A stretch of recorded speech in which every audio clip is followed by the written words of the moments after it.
If you ever notice that the moment you stop agreeing, stop following, or stop thinking like everyone else, people begin to distance themselves, challenge you, or quietly undermine you. This video explains why. The problem isn't your intelligence. The problem isn't your attitude. The problem is that thinking for yourself carries a psychological price that most people are unwilling to pay, and you're paying it without understanding the rules of the game. Independent thought is not merely a personal habit. It is a disruption of a deeply rooted social structure. Human groups survive by agreement, not by truth. From early childhood, individuals are trained to absorb values, opinions, and emotional reactions that already exist, because cohesion is easier than constant evaluation. A society functions smoothly when most people think alike, feel alike, and respond in predictable ways. Independent thinking interrupts this smoothness. It introduces uncertainty into a system that depends on repetition and shared assumptions. When a person thinks of themselves, they do something subtle but dangerous. They stop validating the mental shortcuts of others. Most beliefs are not held because they are examined and chosen, but because they are inherited and reinforced. These beliefs form the emotional foundation of identity. To question them is to threaten not just an idea, but the person who depends on that idea to feel stable. This is why independent thinkers are often treated as hostile even when they are calm, precise, and non-confrontational.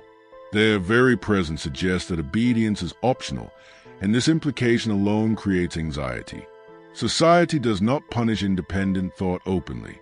It rarely says, "Do not think." Instead, it reframes independence as a flaw. The thinker is labeled impractical, arrogant, disconnected, or emotionally cold. These labels serve a psychological purpose. They shift attention away from the content of the thinker's ideas and toward their character. Once the thinker is socially discredited, their ideas no longer need to be addressed. This mechanism allows the group to preserve its beliefs without ever testing them. Conformity is enforced less by authority and more by collective behavior. Approval, belonging, and recognition are distributed to those who reflect shared values. Withdrawal of these rewards becomes a silent punishment. Independent thinkers often notice a gradual cooling in relationships. Conversations become shallow. Invitations disappear. Their words are met with silence or nervous humor. None of this requires coordination.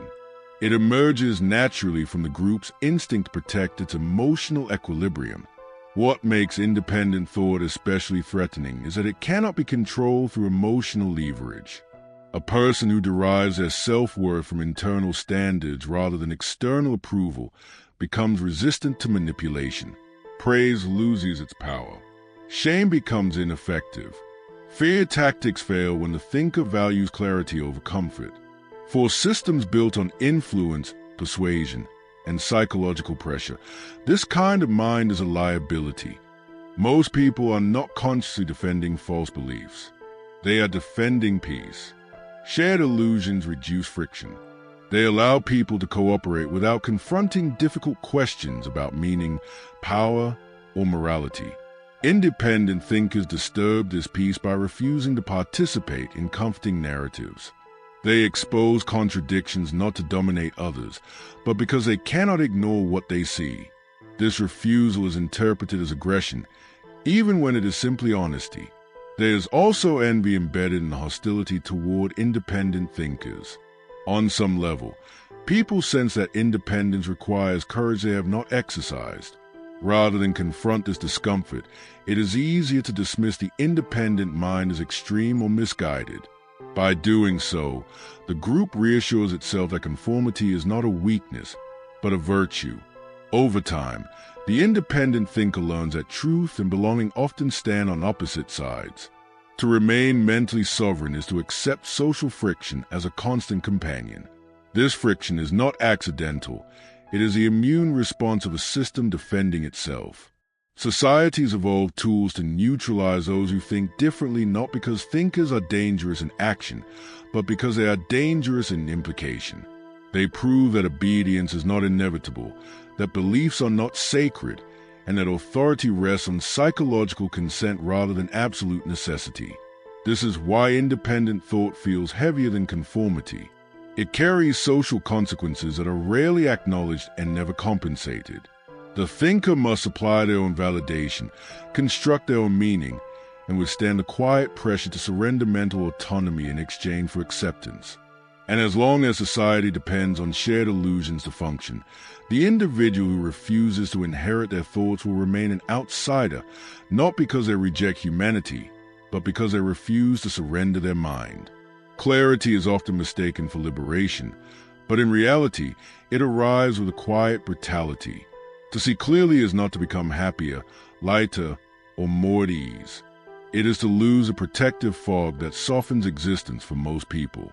When an individual begins to think for themselves, they do not simply gain new insights, they lose illusions that once made life emotionally tolerable. This loss is rarely dramatic. It unfolds slowly, through moments of realization that cannot be reversed. Most people rely on mental filters to survive psychologically. These filters simplify the world, turning complex truths into manageable narratives. They allow individuals to believe that effort is always rewarded, that authority is mostly benevolent, and that belonging is earned through sincerity rather than compliance. Independent thinking dissolves these filters.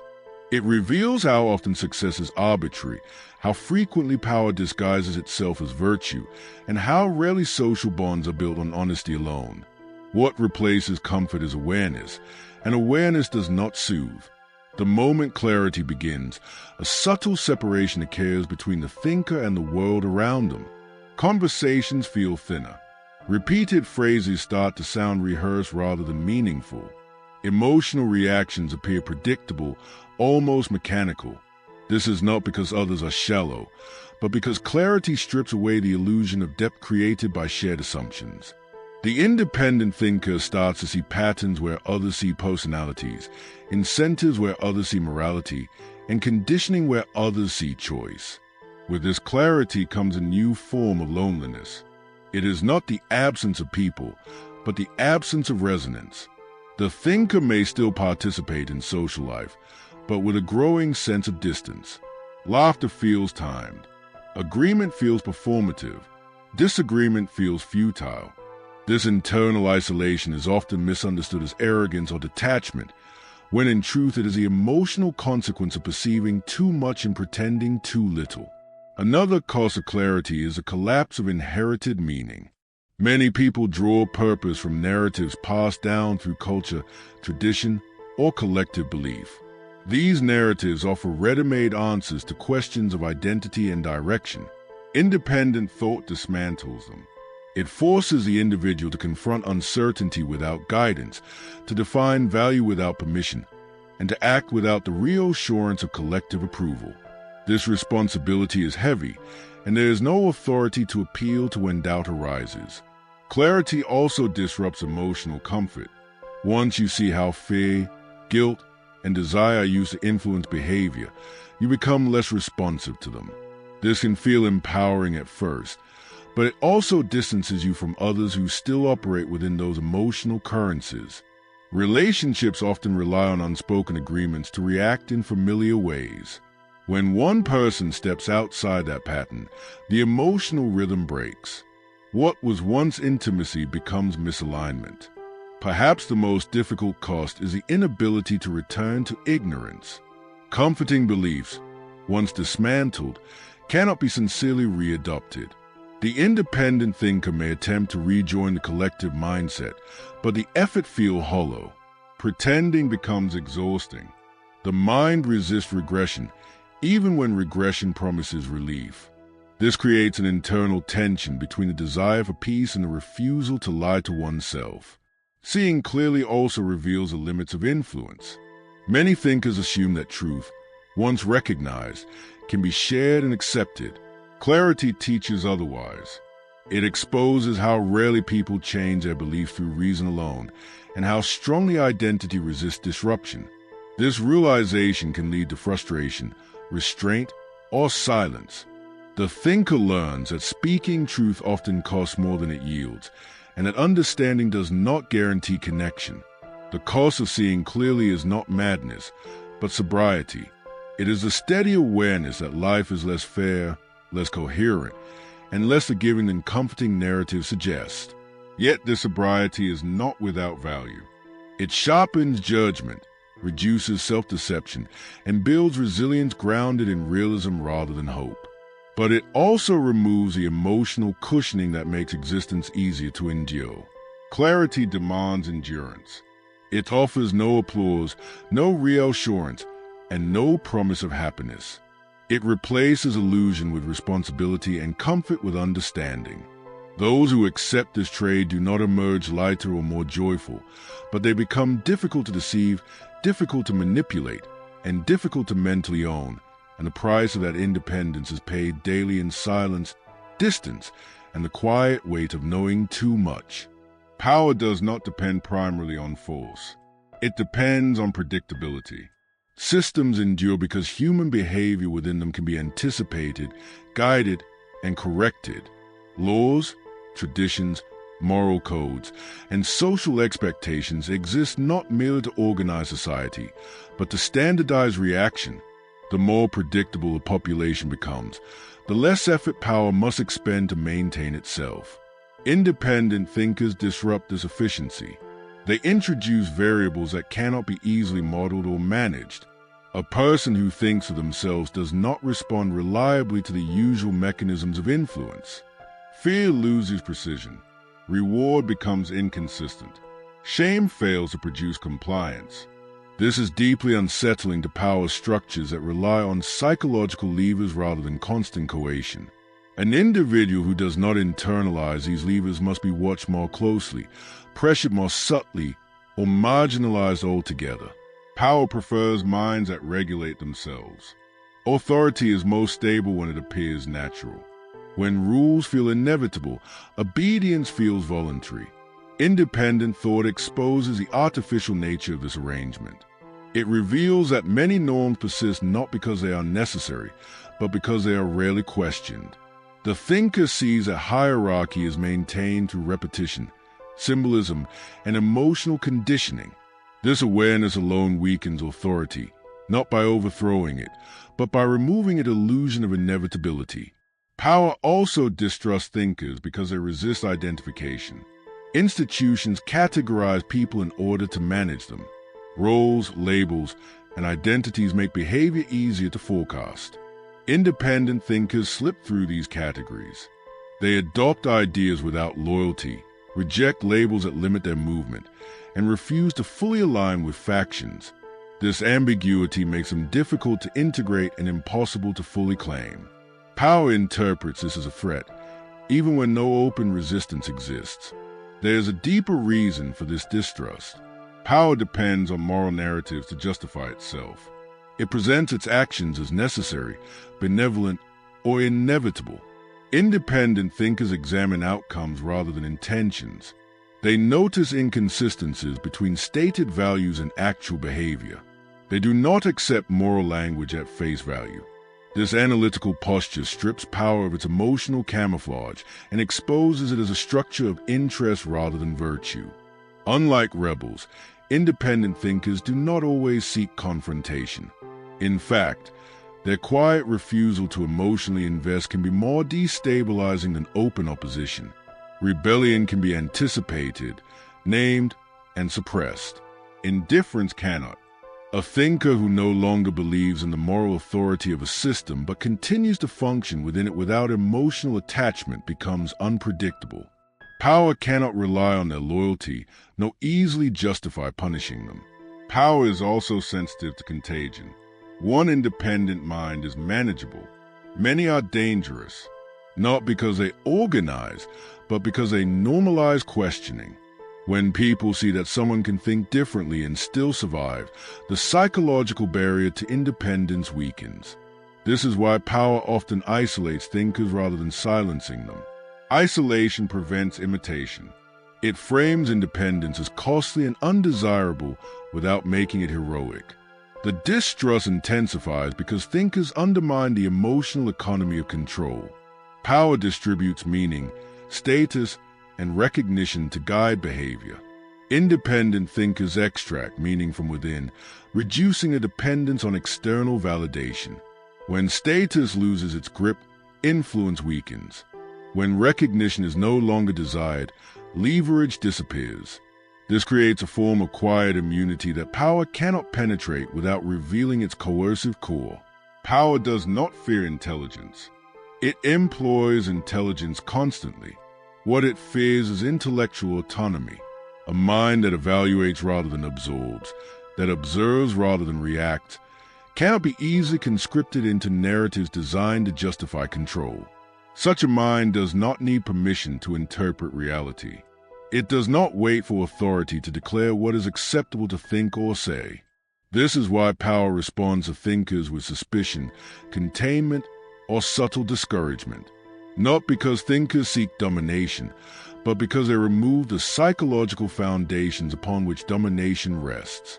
They demonstrate that control is not absolute, that belief is a choice, and that obedience is a habit rather than a law.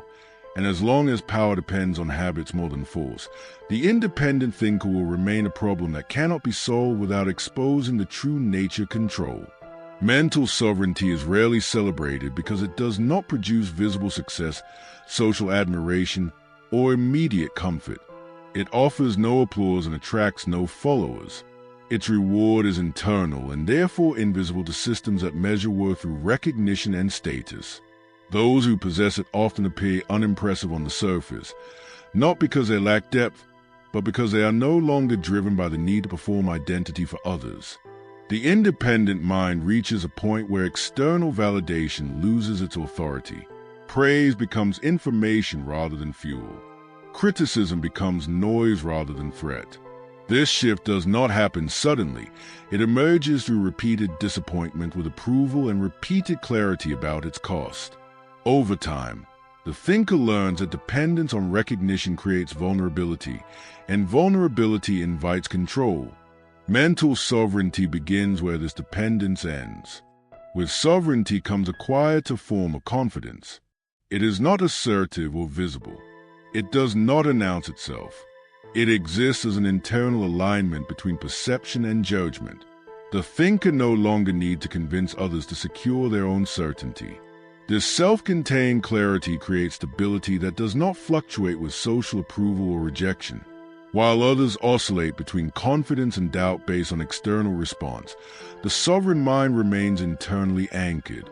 This independence produces a rare psychological freedom, the freedom to observe without reacting. Emotions still arise, but they no longer dictate behavior. Offense loses its urgency. Provocation loses its power. The thinker can step back, analyze motives, and choose responses deliberately. This ability is deeply threatening to environments that rely on impulsive reaction because it cannot be exploited or rushed. Mental sovereignty also sharpens perception. When the mind is no longer preoccupied with pleasing, defending, or justifying itself, it gains space to see clearly. Patterns become visible. Incentives reveal themselves. The difference between words and intentions grows obvious. This clarity allows the thinker to navigate complex social and power dynamics without being absorbed by them. They can participate without surrendering autonomy. There is also a profound reduction in internal conflict. Many people live in constant tension between what they think, what they say, and what they do. Mental sovereignty aligns these layers. The thinker may choose silence, but it is deliberate. They may choose compromise, but it is conscious. There is no need for self-betrayal disguised as politeness or morality. This internal coherence reduces anxiety and builds a form of calm that is not dependent on circumstances. The reward of sovereignty is not happiness in the conventional sense. It is resilience. When expectations collapse, the sovereign mind does not shatter. When approval disappears, it does not panic. When authority disappoints, it does not feel betrayed. This resilience comes from the understanding that meaning, judgment, and direction were never meant to be outsourced. They are internal functions, not social gifts. Mental sovereignty also changes how one relates to power. Instead of opposing it emotionally or submitting to it unconsciously, the thinker observes it strategically. They understand its mechanisms, limits, and dependencies. This understanding allows for selective engagement rather than blind resistance or obedience. Power loses its mystique. It becomes something to be navigated, not worshipped or feared. The most silent reward of mental sovereignty is the ability to stand alone without feeling incomplete. Solitude no longer feels like absence, but space. The thinker does not require constant affirmation to feel real. They do not chase belonging at the expense of truth. This does not mean rejection of others, but freedom from dependence on their approval. Those who reach this state often appear distant or restrained, but this is not emptiness. It is containment. Their energy is conserved rather than scattered. Their attention is directed rather than consumed. While others are pulled by trends, emotions, and collective panic, the sovereign mind remains self-directed. And though this path offers no external rewards, it grants a form of inner authority that cannot be granted, revoked, or negotiated because it exists entirely beyond the reach of social permission.